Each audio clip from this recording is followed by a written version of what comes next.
खेलिरहेको अन्डर-19 राष्ट्रिय महिला क्रिकेट प्रतियोगिताको पनि 2027 मा बंगलादेशको होस्ट र को होस्ट नेपाल रहेको वर्ल्ड कपको लागि यो टिम छनौटको राष्ट्रिय अन्डर-19 प्रतियोगिता हो। यो अवसरमा नेपाल क्रिकेट संघले कर्णाली प्रदेशलाई जुन अवसर दिएको छ, यसमा सम्पूर्ण कर्णालीमा हुने क्रिकेट प्रेमी, पत्रकार, शुभचिन्तक, राजनीतिज्ञ, सरकारलाई म के अपिल गर्न चाहन्छु भन्दा यो गेमलाई भव्यताका साथ सफल गर्न सहयोग गर्नुहुनेछ भन्ने अपेक्षा राखेको छु। साथै अन्डर-19 पुरुषमा पनि कर्णाली प्रदेशका मिडियाहरूले धेरै सहयोग गर्नुभयो र त्यो खेल सम्पन्न गर्दाखेरि राष्ट्रव्यापी रूपमा चर्चा पाएको पनि यहाँहरूले जानकारी गराउन चाहन्छु र अब हुने अन्डर-19 राष्ट्रिय अन्डर-19 महिलामा पनि यहाँहरूको सहयोग र सुझावको पनि अपेक्षा नेपाल क्रिकेट संघ तथा कर्णाली प्रदेश क्रिकेट संघ अपेक्षा राख्दछ। साथै यो गेममा 7 प्रदेशले भाग लिनेछन्।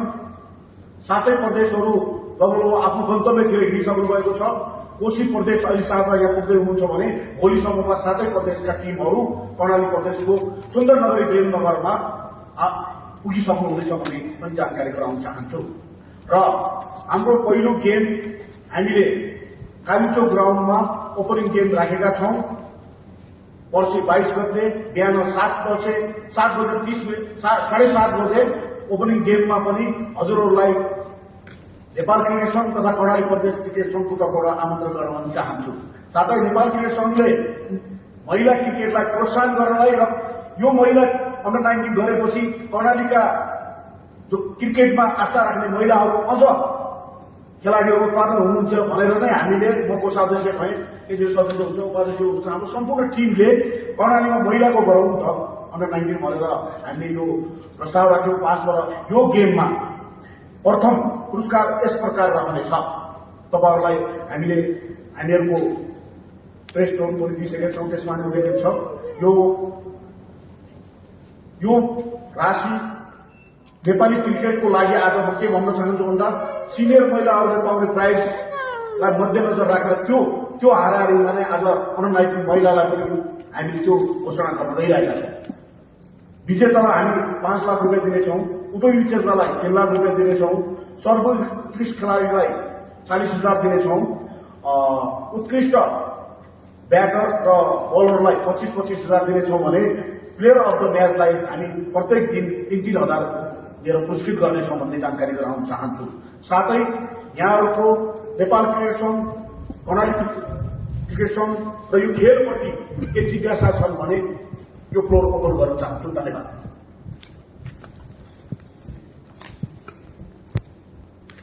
मेलाहरू परिरहेको छ।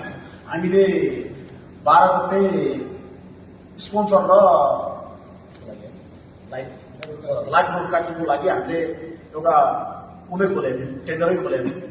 दुर्भाग्य यसम्म कुनै पनि टेन्डर बिक्री नभइसकेपछि आज भर्खरै मेरो अहिले भर्खर लगभग हाफ एन आवर भयो कान्तिपुर म्याचले हाम्रो लाइभ गर्छ होइन। कान्तिपुर म्याचको टोली भोलि साँझसम्म यहाँ पुग्छ होइन। उसको टर्म्स एन्ड कन्डिसनको हिसाबले नेपाल क्रिकेट संघका सिएफओ हुनुहुन्छ, उहाँले एग्रिमेन्ट गर्नुहुन्छ होइन। त्यो अन्तर्गत हजुरहरूलाई दिनुपर्ने लिङ्कहरू होइन सिएफओ सर मार्फत हाम्रो तपाईहरुले पाउन सक्ने र उहाँहरूको आफ्नो प्रोटोकल अनुसार पनि तपाईहरुले पाउनुहुन्छ। र अर्को कुरा, मिडिया र खेलकुद हामी टाढा छैनौं। आवश्यकता परेको बेला हामी तपाईहरुको नजिकै छौं र तपाईहरुलाई चाहिएको कुरा हामी जहिले पनि दिन तयार छौं र दिइरहेका छौं। र अहिले पनि नेपाल क्रिकेट संघ अन्तर्गत, कर्णाली प्रदेश क्रिकेट संघ अन्तर्गतका रुकुममा, सुर्खेतमा, विभिन्न जिल्लाहरूमा जिल्ला कमिटीहरूमा हाम्रा मिडियाका साथीहरू हुनुहुन्छ होइन। उहाँहरूलाई हामीले प्रश्न निर्देशन, किनभने म जिल्लाको नेतृत्व गर्दादेखि नै हाम्रो नन्दन भाइ हुनुहुन्छ, रमेश भाइ हुनुहुन्छ होइन, उहाँहरू हुनुहुन्छ। जस्तै अब रुकुम पश्चिममा मनिष भाइ हुनुहुन्छ सचिव होइन। यही अन्तर्गत सबै मिडियाको साथीभाइहरू हामीसँग नजिक छन्।